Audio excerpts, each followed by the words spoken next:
Everybody, doctor Kundan Kumar from Nirmal Kaya physiotherapy centre Patna.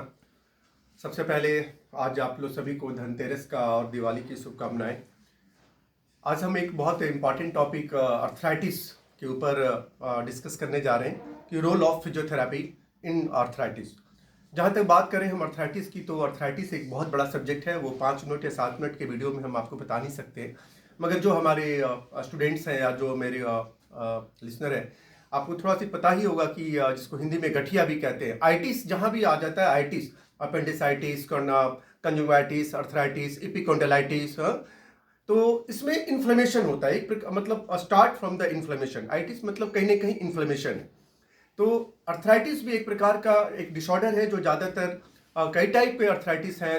Rheumatoid arthritis, osteoarthritis, multiples joint arthritis भी है, देखे गए हैं। देन अदर्स कई प्रकार के अर्थराइटिस किताबों में वर्णन है, तो उतना ज़्यादा हम डिटेल में नहीं जाएंगे, मगर एक सिंपल में हम जैसे जिसको हम लोग कहते हैं गठिया और अर्थराइटिस, जिसमें पेशेंट जो कंप्लेन ज़्यादातर करते हैं जोड़ों का दर्द के बारे में कंप्लेन करते हैं। पेशेंट कभी नी पेन के कंप्लेन करते हैं, कभी शोल्डर पेन के करते हैं, कभी स्पाइन पेन, कभी बैक पेन, कभी नी पेन।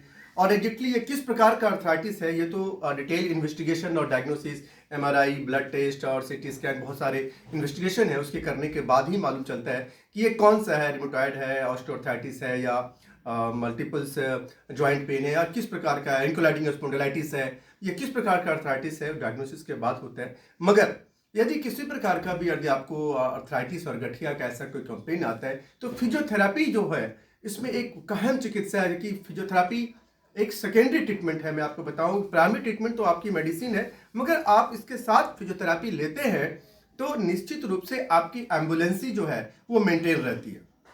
मैं आपको थोड़ा सा, जो हमारे मेडिकल और पैरामेडिकल फिजियोथेरेपी के स्टूडेंट हैं जो जानते होंगे कि ये हमारा जो, अब हम आज थोड़ा सा बताते हैं आपको नी अर्थराइटिस के बारे में, खासकर आपको डिस्कस कर रहे हैं कि जैसे मान लो नी अर्थराइटिस में जो हमारा जो क्वाड्रिसेप्स मसल है, जो सभी को पता होगा, जैसे ये rectus femoris, vastus medialis and vastus intermedius, and there 4 muscles जो कि क्वाड्रिसेप्स मसल्स और पीछे का जो हैमस्ट्रिंग मसल, ये चारों मसल मतलब एक प्रकार से थाई मसल बनाता है। एग्जैक्टली ऑरिजिन इंसर्शन हम यहाँ डिस्कस नहीं कर रहे, मगर ये सभी का इंसर्शन ये आकर के नी के समटाइम कोई मीडियल साइड, कोई लेटरल साइड में आकर के सारे जितने भी हैं सब आके नी में आकर के इंसर्ट होते हैं। अब इसमें क्या होता है कि पेशेंट को ये जो पूरा जो थाई मसल है उसके पूरे पावर को, वेट को कंट्रोल करता है जब पेशेंट चलता है या खड़ा होता है या कोई भी कंडीशंस में। मगर जब एक बार नी अर्थराइटिस या रिमोटॉइड अर्थराइटिस या ऐसे कोई और भी इस प्रकार का पोस्ट ट्रॉमेटिक भी इंजुरी समटाइम हो जाते हैं, तो इस केस में क्या होता है कि नी में सबको पता है कि सूजन हो जाती है, नी काफ़ी पेन हो जाता है, नी लॉक हो जाता है।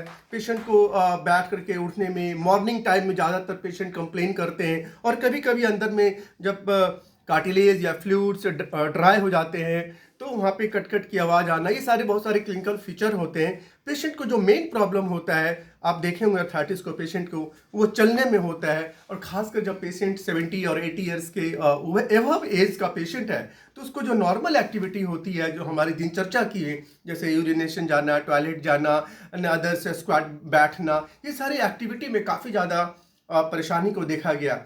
काफ़ी सारे पेशेंट हमारे क्लिनिक में आते हैं, इससे पहले भी हमने काफ़ी देखा, जो 15-16 साल 20 साल जो मैंने फिजियोथेरेपी में काम किया, तो जो डॉक्टर के साथ में जो दवाई लेते हैं that is good and well, लेकिन मैं यही जरूर सजेस्ट करूंगा कि आप फिजियोथेरेपी थोड़ा सा, आप 15 से 20 दिनों का फिजियोथेरेपी जरूर लें। और ख़ास करके जब ओवर एज का जो पेशेंट हो जाता है, तो जब ये मसल काफ़ी वीक होता है, तो वेट नहीं लेता, तो हम इसके जैसे हम आपको ऐसे एक्सप्लेन करें कि ये सारे मसल आकर के यहाँ पे इंसर्ट हुआ, मगर एक बार ये डैमेज हो जाए, इन्फ्लेम हो जाए या ये वीक हो जाए, तो इसकी जो इंसर्शन, ये जो पार्ट है जहाँ पे आकर ये इंसर्ट हो रहा है, नेचुरली इसका जो होल्ड पावर है वो यहाँ कमज़ोर हो जाएगा। जहाँ पे आकर जो जैसे नॉर्मल हेल्दी आदमी में ये पूरा फर्म होता है, जब ये फर्म होता है तो पूरा वेट को लेने में कोई परेशानी नहीं होता, क्योंकि मसल बिकम पूरी इसकी इंड्योरेंस हाई होती है, मसल इज ये इंटर्ड हियर, तो पूरा वेल होता है। मगर जब एक बार इसकी कमज़ोर वीक हो जाती है, तो ये लिंपिंग होना और नी को लॉक करना, इसमें काफ़ी प्रॉब्लम होता है। तो फिजियोथेरेपी हम इसकी स्ट्रेंथनिंग, इसमें पावर पहले की तरह तो नहीं कर सकते, लेकिन जब आप मॉडलिटीज़ जैसे कि आप wax therapy, hot therapy, electrotherapy, massage therapy, हाँ, ये सारा इस्तेमाल, वैक्यूम थेरेपी का भी इस्तेमाल कर सकते हैं आप। ये सारा इस्तेमाल करके और स्ट्रेंथनिंग आप लाइंग पोजीशन में, सिटिंग पोजीशन में, मैनुअल रेसिस्टेंट के एक्सरसाइजेज, वेट बैक के थ्रू एक्सरसाइजेज, देखिए इस पर स्ट्रेंथनिंग आप जनरेट करते हैं तो यदि पूरा नहीं हो तो पार्शियली पेशेंट इस पर वेट लेना स्टार्ट करता है। और इसकी रिकवरी मोर देन, मैं कहूँगा यदि मैं 10 पेशेंट या फिजियोथेरेपी दिया हूँ तो इसका रेशियो 7:3 है। 7 पेशेंट काफ़ी अच्छा होते हैं और हम पूर्ण रूप से बीमारी को इरेडिकेट नहीं कर सकते। मैंने आपको बार बार कहा कि we can not eradicate the disease 100%। Physiotherapy एक सेकेंडरी ट्रीटमेंट है जो आपको पहले की लाइफ की तरह अच्छा बनाएगा और आपको एम्बुलेंसी प्रदान करेगा। तो इस कंडीशंस में, और खास करके कभी कभी जब ओवर एज होता है तो बो लेग देखा गया, ये वेरी वेरी इंपॉर्टेंट। जो बो लेग जो होता है, ये जो दोनों पैर होते हैं, ये पैर जो होते हैं ऐसे वाइडनिंग हो जाती है, पैर जो ऐसे गैप वाइडनिंग हो जाती है। Like just show me, I can show the, just मुझे फोकस कीजिए, ये पैर ऐसे हो जाता है, सी लाइक द बो। आप देखिए, मुझे आप देखिएगा धीरे से, ऐसे पेशेंट बहुत नहीं होते हैं बट इट इज द बो लेग।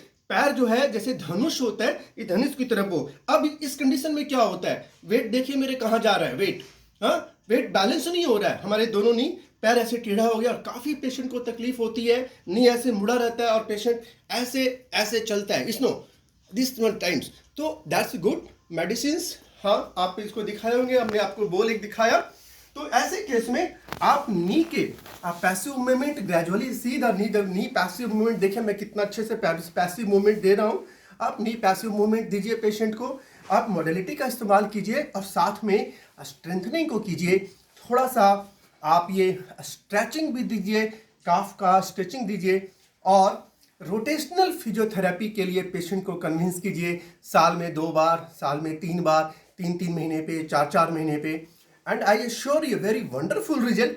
आप 10 पेशेंट में से पूरा रूप से वो लेग खत्म नहीं किया जा सकता, मगर आप रोटेशनल फिजियो देते हैं, हम कहते हैं आप श्योर कि आप अच्छा से फिजियो देते हैं, पेशेंट को बहुत आराम मिलता है और उसका होता है। और दी वर्स्ट कंडीशन है तो सर्जरी भी एक ऑप्शन हो सकता है, पेशेंट सर्जरी के लिए जा सकता है, मगर सर्जरी के बाद भी फिर से फिजियोथेरेपी की ज़रूरत पड़ती है और आप इसको ज़रूर अवेल करें। आप अपने निकटतम फिजियोथेरेपिस्ट में जहाँ भी होता है, इस तरह के अर्थराइटिस के केस में खास करनी है, कभी शोल्डर हो कभी ये है, आप जरूर फोकस करें और फिजियोथेरेपिस्ट अपने एक्सपीरियंस के हिसाब से, अपने अनुभव के हिसाब से, पेशेंट के कंडीशन के हिसाब से मोबिलाइजेशंस, स्ट्रेंथनिंग्स, रेसिस्टेड एक्सरसाइजेज और अदर मॉडलिटी का इस्तेमाल करके काफ़ी ज़्यादा राहत दे सकता है।